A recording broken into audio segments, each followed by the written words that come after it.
जय हिंद दोस्तों, कैसे हैं आप लोग। एक बार कमेंट बॉक्स में जरूर लिखिएगा कि आप लोग कैसे हैं। हम बिल्कुल मस्त हैं, बढ़िया है। और आज हम लोग पढ़ने वाले हैं जे प्रक्रम का चौथा क्लास है, फोर्थ क्लास है। ये पहले पढ़ा चुके हैं, पोषण पढ़ चुके हैं। पोषण के दो प्रकार होते हैं, पर पोषण और सौ पोषण। पर पोषण के भी प्रकार हम लोग पढ़ चुके हैं, मृतजीवी पोषण, उसके बाद प्राणी मृतजीवी पोषण, परजीवी पोषण पढ़ चुके हैं। अब पढ़ेंगे मृतजीवी पोषण, उसके बाद प्राणी संपोषण। ठीक है, चलिए तब तक हम स्टार्ट करते हैं।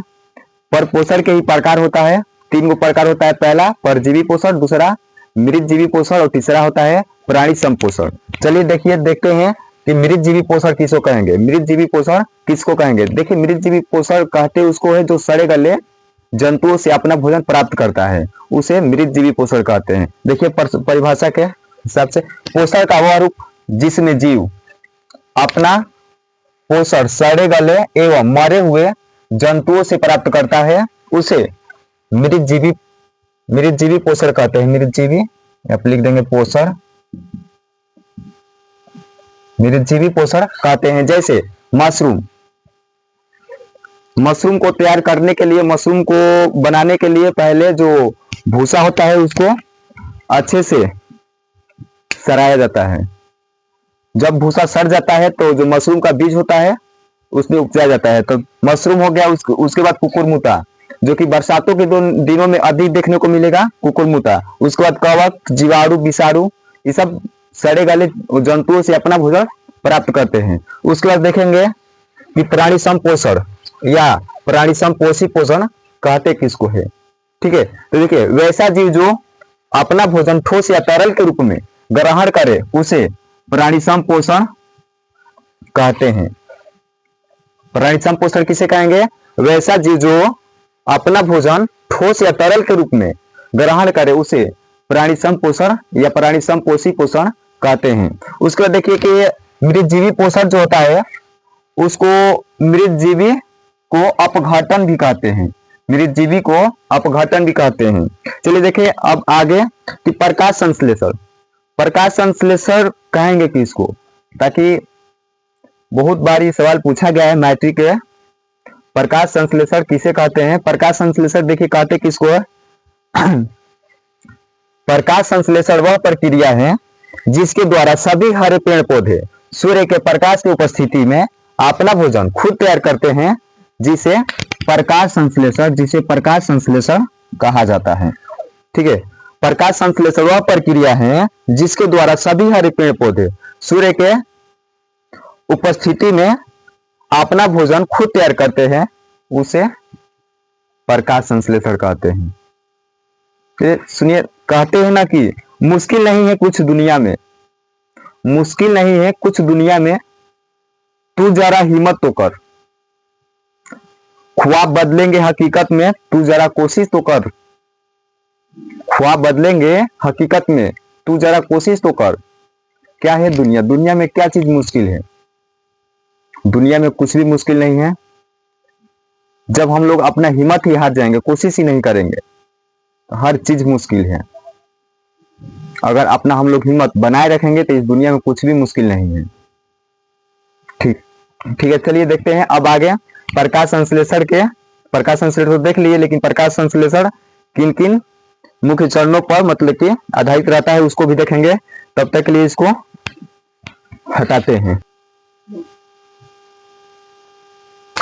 देखिए, प्रकाश संश्लेषण के लिए मुख्य रूप से 4 चीजों की जरूरत होती है। प्रकाश संश्लेषण के लिए मुख्य रूप से 4 गो चीज का जरूरत होता है। पहला सूर्य का प्रकाश, उसके बाद जल H2O, उसके बाद CO2 कार्बन डाइऑक्साइड, और एक होता है क्लोरोफिल। ठीक है, पहला क्या होगा? सूर्य का प्रकाश। बिना सूर्य के प्रकाश का प्रकाश संश्लेषण हो नहीं करेगा, पर सूर्य के प्रकाश का जरूरत पड़ता है।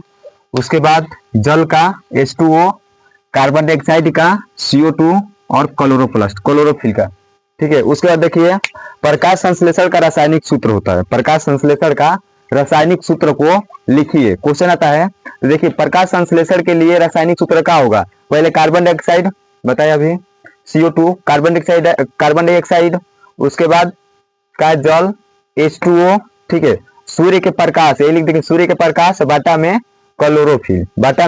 क्लोरोफिल और ग्लूकोज का जो सूत्र होता है C6H12O6 होता है ग्लूकोज का सूत्र। उसके बाद क्या करेंगे, ऑक्सीजन हो जाएगा O2 और H2O। देखिए आता है संतुलित करने के लिए, इसको संतुलित भी करना पड़ता है। प्रकाश संश्लेषण का जो रासायनिक सूत्र होता है उसको संतुलित भी करना पड़ता है। तो संतुलित करने के लिए क्या करेंगे, यहाँ 6 लगा देंगे, 6 6 दूनी 12, उसके बाद यहाँ 6 लगा देंगे, 6 दूनी 12, उसके बाद ना 12, यहाँ लगा देंगे 12, उसके बाद यहाँ लग जाएगा 6 6, ठीक है। प्रकाश संश्लेषण का हो गया, संतुलित हो गया, ठीक है ना। 6 CO2 प्लस 12 H2O, उसके बाद ग्लूकोज का सूत्र हो गया C6H12O6 plus 6O2 plus 6H2O, ठीक है।